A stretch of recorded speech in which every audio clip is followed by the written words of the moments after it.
말씀 통해서 그 자체로 인한 감사라는 제목으로 하나님의 말씀을 증거하고자 합니다. 저는 좀 자신 있게 이야기할 수 있는 것 중에 한 가지가 비교적 내 삶엔 어떤 기복이 없다는 겁니다. 감정적인 기복도 오직 주일에 스타크래프트 할 때 빼고는 기복이 그렇게 없는 것 같습니다. 제 삶에 어떤 감정적인 기복이 없다라는 비교적 없다라는 이 말이 제 삶이 남들보다 굴곡이 적거나 덜 고단한 삶을 산다는 것은 결코 아닙니다. 이곳에 살아가는 여느 이민자분들과 다름없이 저도 열심히 살아가고 그 과정 가운데 여러 가지 굴곡으로 인해서 부침을 경험하기도 하죠. 그럼에도 불구하고 내 삶에 특별한 기복이나 부정적 감정, 어떤 디프레션이 잘 생기지 않는 이유를 저는 이렇게 고백하고 싶습니다. 내가 누리고 고백하는 그 감사 때문이라고 말합니다. 오늘은 추수감사절을 맞이해서 이 감사에 대한 메시지를 여러분과 함께 나누려고 하는데요, 이 감사의 또 다른 이름을 전 이렇게 지어주고 싶습니다. 바로 만족이라고 말입니다. 그렇기 때문에 감사의 또 다른 이름인 이 만족이라는 개념을 여러분이 기억하시면서 오늘 말씀을 들으시면 여러분에게 더 풍성한 은혜가, 그 메시지가 전달되지 않을까 싶습니다. 주중에 우연히 옛날에 담다디라는 노래로 인기 끌었던 이상은이라는 가수의 이 언젠가는이라는 노래를 듣게 되었거든요. 이 노래가 처음 나온 것이 1993년도예요. 그러니까 우리 여기 있는 분들 중에 태어나지도 않은 분들도 굉장히 많을 거예요. 소연자매는 그때 태어났나요? 1993년도에 안 태어났잖아요. 그러니까 여기 청년들조차도 태어나지 않은 그때, 제가 한 리아미 정도 나이였을 것 같아요.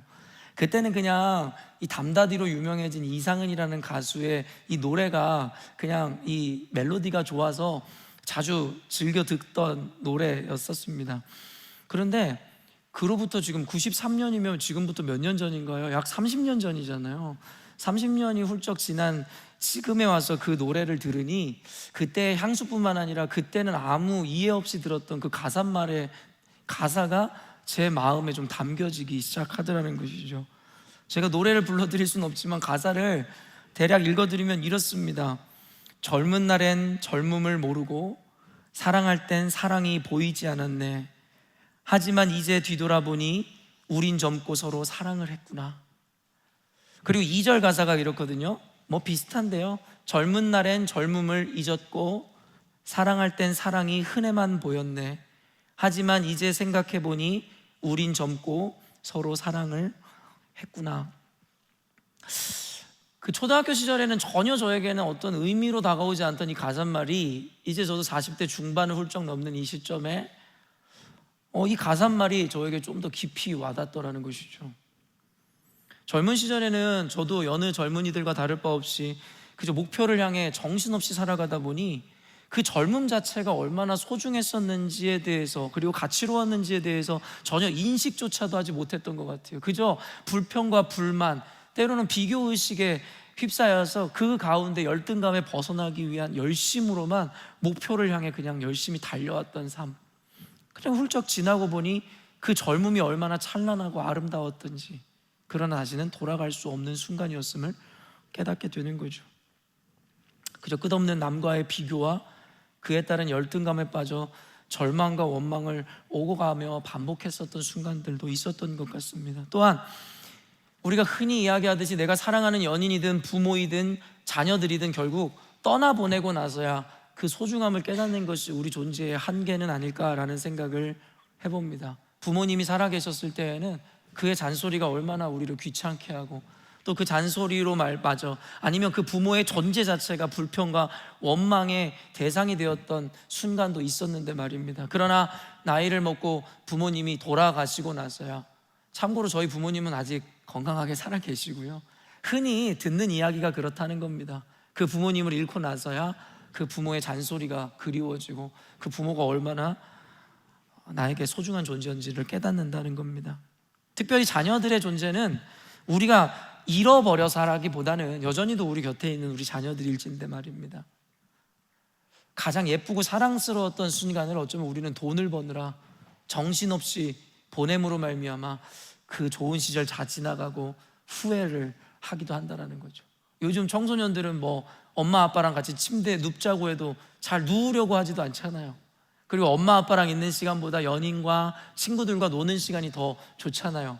근데 여러분, 우리가 어린 시절을 기억해 보면 우리가 때로는 귀찮다 할 정도로 아이들이 껌딱지처럼 엄마한테 붙어 있고 아빠한테 와서 안기고 같이 침대에 누워 자고, 그날은 좀 피곤하니까 딴 데 갔으면 잤으면 좋겠다라는 생각이 들 정도로 말입니다. 근데 어떤 누군가가 그런 이야기를 하더라고요. 어린 시절의 아이들의 웃음은 그가 커서 해야 되는 모든 효도를 다 한 것이다 라고. 근데 어떻게 보면 그 아이가 우리에게 가장 소중하고 귀한 가치로 있을 수 있었던 그 순간을 우리는 돈 버느라 바쁘고 우리가 쫓는 목적과 목표를 향해 사느라 바빠서 그 아이들의 가장 소중한 순간, 찬란했던 순간을 놓쳐버리더라는 것이죠. 그리고 후회하면 뭐합니까?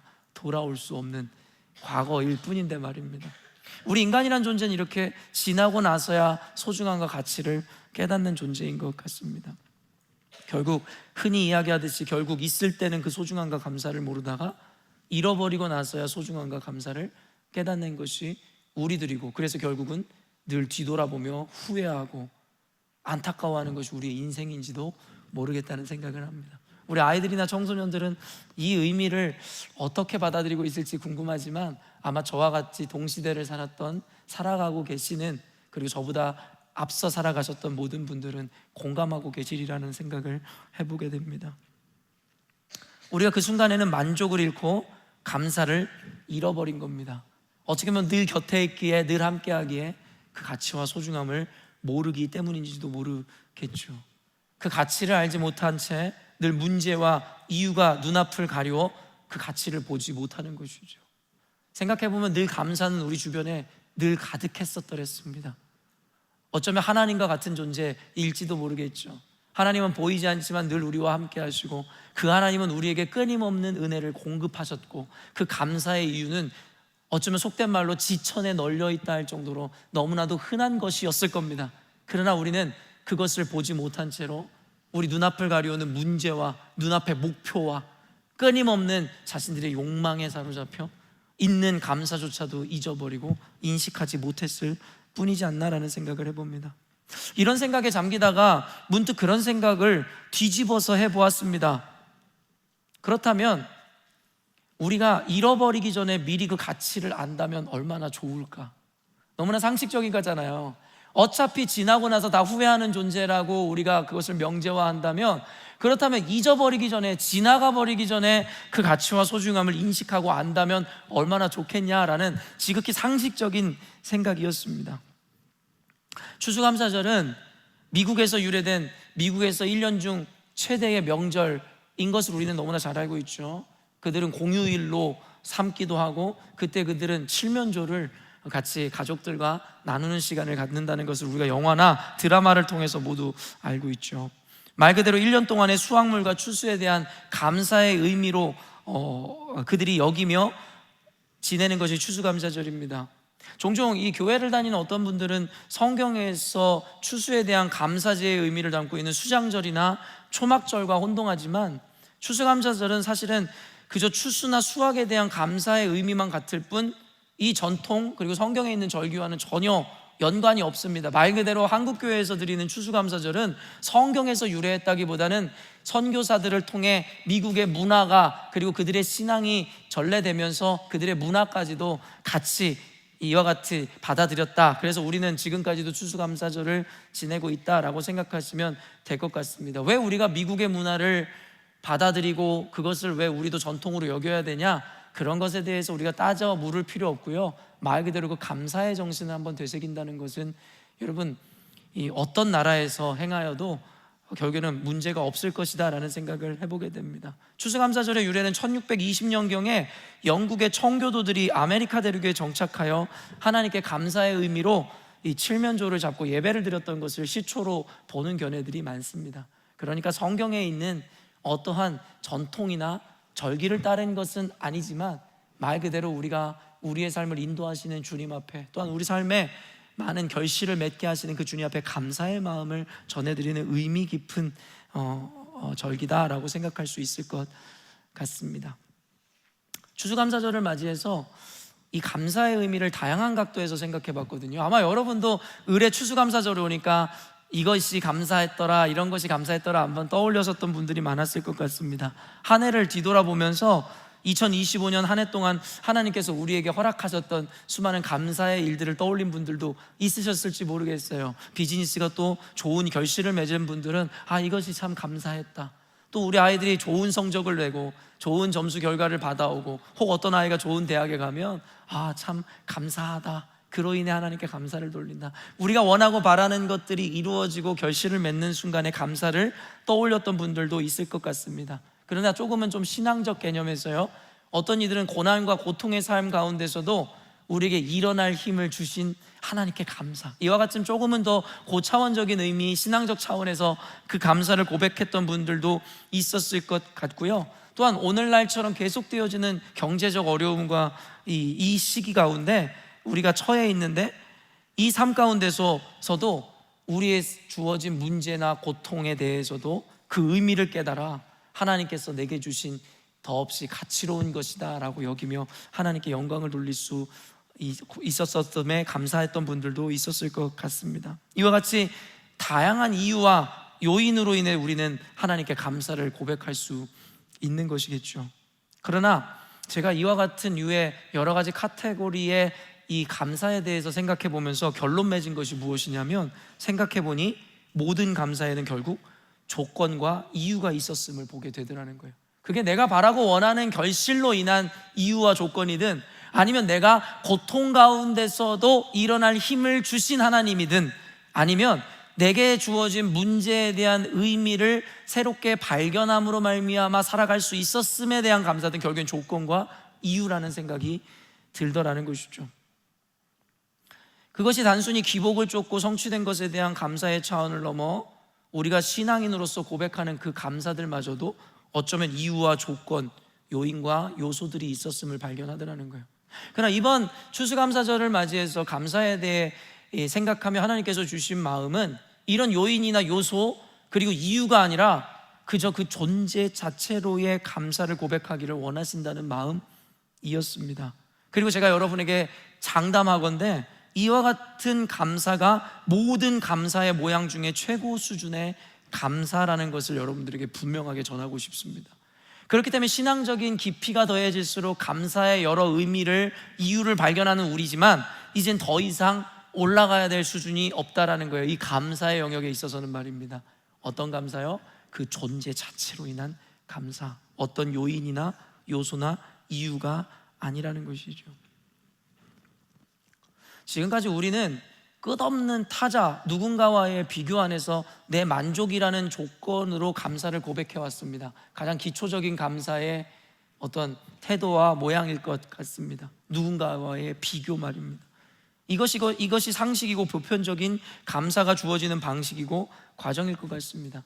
최고 투자가로 불려지는 워렌 버핏을 여러분 알고 계시잖아요. 그의 친구이자 스승으로 알려진 성공한 이가 있는데요, 찰리 멍거라는 분이 하나 철학자이기도 하거든요.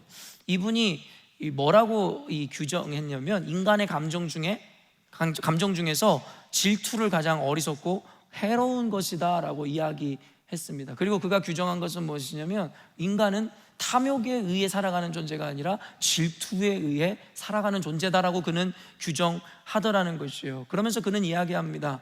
탐욕이나 식탐 같은 감정은 최소한 일시적인 만족이나 쾌락이라도 주지만, 질투는 그저 타인의 성공이나 행복을 보고 괴로워할 뿐 나에게 아무런 실익도 없다라고 그가 규정하더라는 것이죠. 그러나 그가 이야기한 바와 같이 안타깝게도 인간 실존의 성공이나 삶에서의 성취는 이 질투를 기반으로 한다는 거예요. 어떻게 보면 남과의 비교의식 가운데 생겨난 이 질투가 어쩌면 더 좋은 대학, 더 좋은 직장, 더 많은 부를 거머쥐고자 하는 동기부여가 된다라는 것이죠. 제가 종종 여러분들에게 인용하는 프랑스의 유명한 라캉이라는 철학자가 정의한 것도 이와 같습니다. 인간은 타자의 욕망을 욕망한다. 어려서는 부모의 욕망을 따라 살아가게 되고, 학창시절에는 선생님의 요구를 따라 살아가게 되고, 나이를 먹어서는 결국엔 친구들 내지는 주변에 성공한 누구들의 요구 혹은 더 나아가 시대적으로 사회적으로 우리들에게 요구되어지는 그 어떠한 의미와 개념을 따라 우리는 끊임없이 살아가게 되더라는 것이죠. 우리 아이들 지금 집중하고 있나요? 하율이 집중하고 있는 건가요? 네. 이 메시지를 여러분이 잘 들으셔야 됩니다. 결국엔 인간이라는 존재는요, 결국엔 남에게 인정을 받기 위해 끊임없이 성공을 향해 달려간다는 겁니다. 그리고 남에게 인정을 받고자 하는 그 마음은 결국엔 비교 의식으로 이어지게 되고 결국에 질투라는 것이 유발되게 된다라는 것이죠. 그러나 여러분들에게 분명하게 이야기하고 싶은 것은 이와 같은 마음, 질투의 감정이 여러분들에게 동기부여가 되었다면 그와 같은 자들에겐 필연적으로 비교 의식과 열등감, 그리고 여러분 한국인들이 많이 지적받는 것인데요, 허세 같은 부정적 결과가 주어집니다.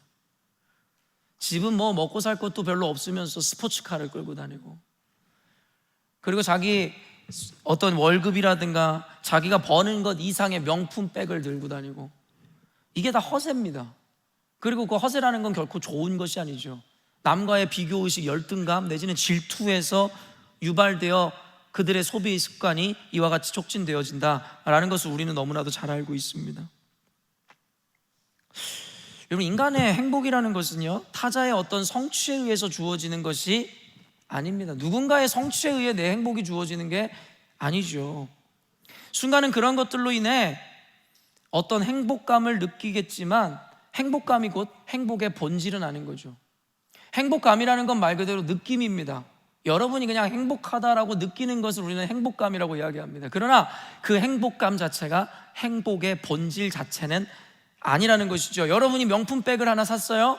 그럼 여러분의 행복감을 느낄 수는 있을지 모르겠어요. 그러나 그 명품백 자체가 행복은 아니라는 것이죠. 그렇기 때문에 얼마 가지 않아 그 행복감, 그 feeling, 느낌이라는 것은 곧 사라지게 된다라는 것이에요. 그리고 여러분, 놀라운 건 뭔지 아세요? 내게 행복감을 주는 그 요인과 요소들이 사라지거나 내게 채워지지 않으면 그 행복감은 반대로 불행감으로 바뀌기 시작하더라는 거예요. 명품백 하나를 소유했다라는 것만으로 행복감을 느꼈었는데 이제는 내게 또 다른 명품백이 없다는 이유만으로 불행감을 느낀다는 겁니다. 이게 바로 인생이 비참할 수밖에 없고 그 인생이 늘 불행을 느낄 수밖에 없는 이유인 것입니다. 우리는 행복을 쫓아야 할 것인데 행복감을 쫓아 살기 때문이고, 결국엔 본질을 깨달을 수 있어야 할 것인데 결국엔 누군가와의 비교, 우위를 통해 느끼는 것을 자신의 성공이고 감사라고 착각을 하기 때문이다라는 것이죠. 그러므로 우리가 온전히 행복과 감사의 삶을 누리고 유지하기 위해서는 어떤 조건이나 이유가 아닌 존재만으로 감사할 수 있어야 함을 깨달아야 한다는 것이에요. 아까도 제가 그 노래를 인용했듯이 젊음은 그 자체로 감사한 겁니다. 좋은 부모를 만나 여러분이 금수저로 태어나지 않아 여러분이 남들이 가진 것만큼 갖지 않았을지라도 관계없습니다. 그저 그 젊음 그 자체가 감사가 된다면 모든 것을 소유하지 않은 것 같으나 모든 것을 이미 소유하였고 이룬 것 별로 없는 청년의 시기이지만 모든 것을 이룬 시기가 될 수 있다는 것이죠. 여러분이 그렇게 흔하게 오늘도 지나쳐버리는 그 젊음이라는 것은 워렌 버핏이든 그 어떤 부자가 그렇게 소유하고 싶지만 돈으로도 주고 살 수 없는 그 가치임을 여러분은 잊고 산다는 거예요.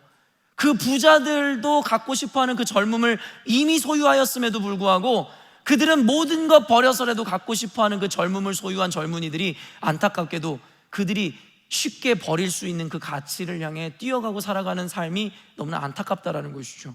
조금은 철학적인 사고를 가진 청년이래야 이해할 수 있겠으나 결국에는 무의미와 무가치를 향해 자신이 가지고 있는 가치를 버리고 사는 젊은이들이 얼마나 어리석은지를 깨달을 수 있어야 된다라는 것입니다. 사랑도 그 자체로 감사하십시오.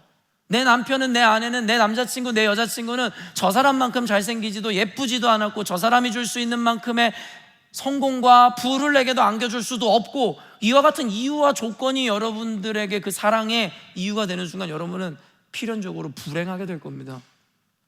누군가를 사랑한다면, 그리고 누군가와 결혼을 했다면 그 존재 자체만으로 만족하셔야 됩니다. 왜 너는 맨날 집도 치우지 않아? 너는 왜 먹은 것도 설거지하지 않아? 이와 같은 것들이 여러분의 사랑을 가늠하는 하나의 조건과 이유가 되는 순간 여러분은 그것이 해결되어도 또 다른 불만족 가운데 남편의, 아내에 대한 원망과 실망으로 삶을 살아가게 될 테니까 말입니다. 요즘 우리 두 아들과 함께 열심히 청소를 하면서 살고 있거든요. 매일과 같이 주 5일 동안 저녁마다 우리 두 아들을 데리고 청소하러 가죠. 그런데 감사하게도 참 그 차 안에서 누리는 행복과 감사가 제 안에 있습니다. 제가 제 아이들에게 많은 말을 시키지 않아도 조잘조잘 떠드는 아이들의 이야기, 엄마와 다투는 그 모습을 보면서 그냥 운전을 하는 저지만 제 마음에 감사와 만족과 기쁨이 있죠. 바로 아이들의 존재 자체만으로 느끼는 감사가 그렇습니다. 내가 이 아이들로 인해 감사와 행복을 느끼는 이유는 이 아이들의 어떤 조건 때문이 아닙니다. 우리 아이들이어서 더욱더 분명하게 여러분들에게 팩트 체크를 할 수 있을 것 같은데요, 이 아이들이 공부를 잘해서도 아닙니다. 이 아이들이 말을 잘 들어서도 아닙니다. 그리고 누구보다 어떤 특별한 것에 재능이 뛰어나서도 아닙니다. 우리 아이들은 지극히 평범한 아이들입니다.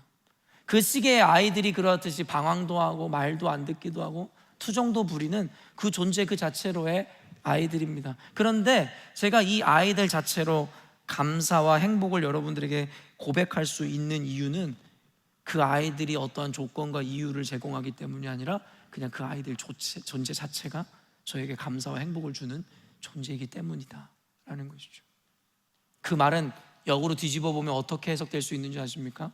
그 어떤 조건이나 이유도 이 감사와 행복을 빼앗을 수 없다는 겁니다. 우리 아이들이 공부를 지금보다 더 못하게 된다 할지라도, 남들이 원하고 바라는 그와 같은 대학에 가지 못한다 할지라도 저는 조금도 불행할 것 같지 않습니다. 이 아이들을 질책할 것 같지 않습니다. 애초에 이 아이들로 인하여 누리는 그 기쁨은 이 아이들의 어떤 조건과 이유가 아닌 이 아이들 자체였기 때문입니다. 이 자체가 사라지지 않는 한 저는 늘 행복하고 감사할 것입니다. 오늘 본문에는 하박국의 기도를 담고 있는데요, 그리고 이 기도 안에는 하나님의 존재 자체가 감사와 기쁨의 이유임을 분명하게 밝히고 노래하고 있습니다. 17절 말씀 한번 읽어보겠습니다. 비록 무화과 나무가 무성하지 못하며 포도나무에 열매가 없으며 감람나무에 소출이 없으며 밭에 먹을 것이 없으며 우리의 양이 없으며 외양간에 소가 없을지라도. 가정법을 통해서 만들어진 문장이잖아요. 말 그대로 what if입니다. 만약에 무화과 나무가 무성하지 못하고 포도나무에 열매가 없다라는 거예요. 그리고 감람나무에 소출이 없고 밭에는 먹을 것이 없고 그리고 우리 안에 양과 소가 없다라는 것이죠. 우리가 이스라엘 사회를 보면 농경 사회거든 유목 사회든 우리가 그 사회를 생각해 볼 때에 농경 사회로 인식한다면 농사를 짓는 것에 대해 소출이 없다고 생각해 보세요. 1년 내내 열심히 밭을 갈고 논을 여러분 열심히 일하면서 섬겼는데 여러분 아무런 소출이 없는 거예요. 열매가 없다라는 것이죠. 그리고 유목 사회로 기억해 볼 때에 그들의 우리 안에 목축할 가축이 없다라고 여러분 가정해 보고 생각해 보라는 거예요. 여러분 얼마나 비참합니까? 예를 들어 이 말은 밑 빠진 독에 물을 붓는 듯한 허무함을 의미하는 것이고, 어쩌면 그동안 돈을 벌기 위해 열심히 일하고 뛰어다녔지만 아무런 소득이 없는 절망감을 의미합니다. 여러분 1년 내내 열심히 일을 하고 열심히 수고했는데 손에 들어온 것이 여러분 제로 인컴이라고 생각해 보세요. 아니 제로도 아니고 여러분이 만약에 손해를 보았다고 생각해 보세요. 그것은 허무이고 절망 그 자체일 것입니다. 그러나 여러분 하박국은 이와 같은 가정을 하며 모두가 원치 않고 바라지 않고 모두가 불행의 이유와 조건이라고 생각하는 이와 같은 가정 가운데서도 기쁨과 감사를 노래하는데 18절 말씀입니다. 나는 여호와로 말미암아 즐거워하며 나의 구원의 하나님으로 말미암아 기뻐하리로다. 여러분 그의 감사와 기쁨의 이유는 어떤 조건이나 이유가 아니라 그저 그와 늘 함께 하시는 구원의 하나님으로 인함이었노라고 그가 고백하더라는 것이죠. 그냥 그 하나님 존재 자체로 감사와 기쁨을 고백하는 겁니다. 이것이 바로 세상과 다른 그리스도인들만의 감사의 개념인 것입니다. 그러나 여러분들에게 역으로 뒤집어 여러분에게 묻는다면, 지금까지 우리가 그렇게 오랜 세월 동안 신앙생활을 해오면서 하나님의 존재 자체만으로 감사를 고백한 적이 있었습니까?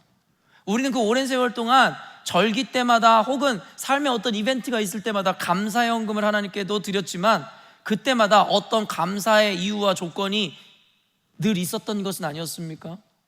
하다못해 비즈니스가 잘 되고 내 자녀가 좋은 대학에 가고 하다못해 우리 교회가 부흥해서 감사하다고 혹은 내가 건강할 수 있어 감사하다고, 이 모든 것이 다 조건과 이유로 인한 감사 아니었냐라는 거예요. 물론 그것을 틀렸다 잘못됐다 이야기하는 것은 결코 아닙니다. 그러나 오늘 설교의 맥락 안에서 살펴볼 때에 결국엔 그와 같이 고백하는 감사라면 그와 같은 것이 없을 때에는 감사하지 않다라는 것에 대한 반증일 수도 있겠죠. 그러나 데살로니가서에서 이야기하는 것을 보면 범사에 감사라고 이야기하죠. 모든 삶에서 감사하라는 겁니다. 모든 상황 속에서 감사하라는 겁니다. 심지어 사도 바울은 감옥에 갇혀서도 감사할 수 있었던 이유는 우리가 생각하는 상식적 이유나 조건이 아니었음을 우리는 분명히 알더라는 것이죠.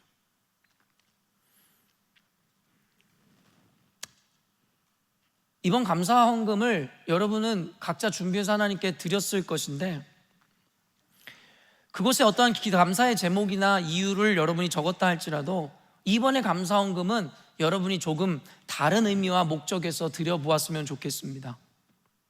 어떤 이유나 조건이 아니라 그냥 하나님 자체로 인해 감사합니다, 이와 같은 마음으로 헌금해 보시면 어떨까 싶습니다.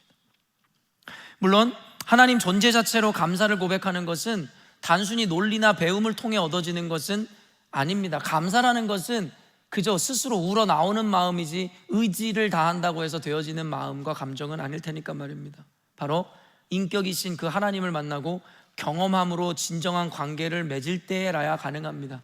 모태신앙인으로 어렸을 때부터 교회를 다녔지만 혹은 어떤 이들은 형식이나 주술적 의미에서 교회를 다녔지만 하나님을 인격으로 만나본 적도 없고 관계를 해본 적이 없는 분들은 제가 오늘 여러분에게 전하는 이 설교가 이해가 되지 않을 거예요. 아까도 이야기했지만 아이들의 존재만으로 감사할 수 있는 이유가 뭔지 아세요?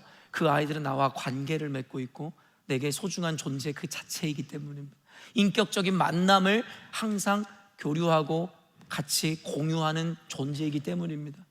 제가 여러분들에게 이유와 조건 없이 하나님의 존재 자체만으로 하나님께 감사를 고백해야 된다라고 여러분들에게 이야기하지만 만약에 여러분들이 하나님과 인격적인 만남과 교제 그리고 이와 같은 의미를 여러분이 벌써 경험하지 못하였다면 그 하나님 자체로 감사할 수가 없는 것입니다. 왜 여러분이 신앙생활 하면서 하나님을 원망합니까? 왜 실망하십니까? 바로 인격이신 하나님을 경험하지 못했기 때문입니다. 언젠가도 이야기했지만 저희 집에 여러 가지 어려운 일들로 인해서 제가 대학교 시절에 하나님 앞에 큰 원망을 올려드렸던 적이 있었습니다. 너무나 속상하고 너무나도 원망되는 마음이었습니다. 내가 아는 하나님은 모든 것을 주관하시는 주권자이시고 그렇다면 내 삶에 이루어지는 이 환경도 하나님이 허락하신 것일 텐데 왜 내게 이것밖에 허락하시지 않으셨습니까? 그때 하나님의 음성이 들려왔죠. 너보다 내가 더 고통스럽구나.